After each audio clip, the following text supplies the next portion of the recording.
Now the next thing to do is to look at the waist level and her waist measurement. Well, the waist measurements are right here on the master pattern, but you don't want to mark that in yet. And the reason is that your waist might be longer or shorter than the level of the waistline on the master pattern. So there is this long dashed line that goes across here that says waist guideline. What you need to do now is take your waist level, wherever your marking happens to be, and shift the tracing vellum so that it lines up with the marking on the master pattern. And so release the tracing vellum and keep that straight of grain straight and center front straight like this, and then reposition the vellum onto the master pattern. And I should also comment that the tape that I am using is the Scotch brand removable tape. This tape is great. It sticks just long enough, and when you release it, it won't rip off the surface of the master pattern. So if you don't have any, you might want to give that a try. So now I've positioned Lisa's waist level on the waist guideline of the master pattern, and I can start marking in her waist measurement dot. And there is Lisa right there.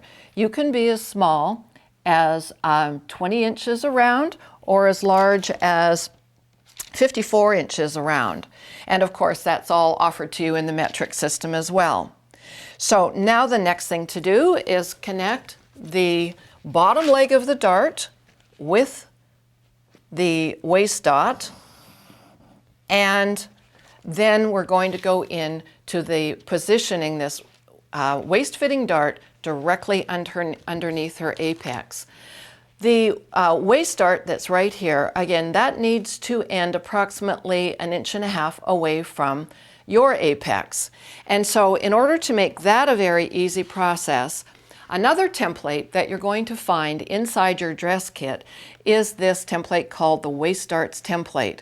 There's actually 4 darts on here, and they're all labeled according to which pattern you use them on. And then there's a blue line going across the bottom of the template, and it's labeled as waist guideline. So ultimately, that waist guideline needs to line up with the waist guideline on the master pattern. So the very first thing that you're going to do is use dart number 1, which says bodice front dart. You'll take the arrowhead. You'll notice on here that there's an arrowhead at the top of that dart, and that says align with apex position. So I'm going to take the arrowhead, I'm going to put it on her apex position like this, and I'm going to draw in just the tip of her dart. Now, this template needs to shift down, and then I'll draw in the tail of the dart. But in order to make that absolutely parallel to the center front and the straight of grain, I'm going to do a light pencil line coming down. Let me do this. I need it 5 inches wide because that's the width of her apex. And I need to keep that right on the straight of grain and the center front. This is why it's so much easier on a table.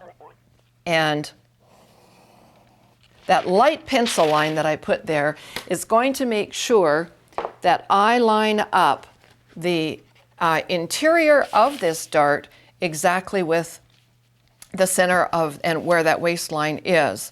Where the line is indicating this little tip in the dart, little dip in the dart there is going to indicate the fact that the dart is now totally parallel. I need one more set of hands here to do this on the wall. Again, it's a very good reason to be doing this on a table.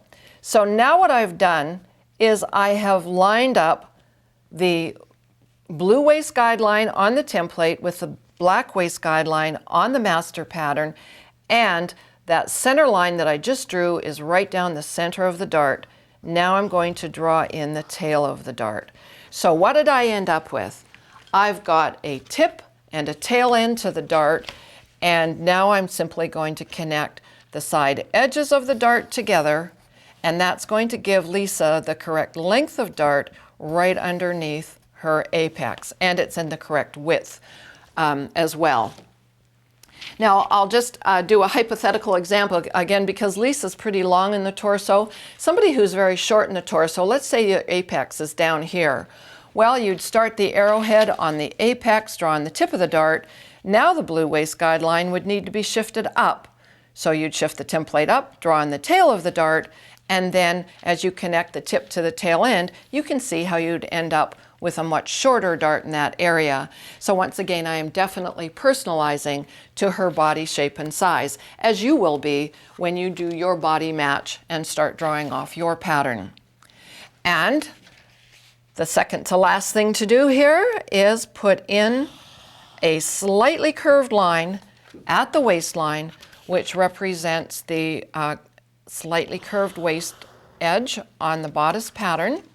And again, Lisa's long in the torso. I just need to extend that center front line a little bit further down. And one last thing to do in finishing off the pattern is to add seam allowances. This is called a strip down pattern, which means it doesn't have any seam allowances on it. So in order to cut it out and sew it together, you need to add seam allowances, and that's another great benefit of this designing stylus.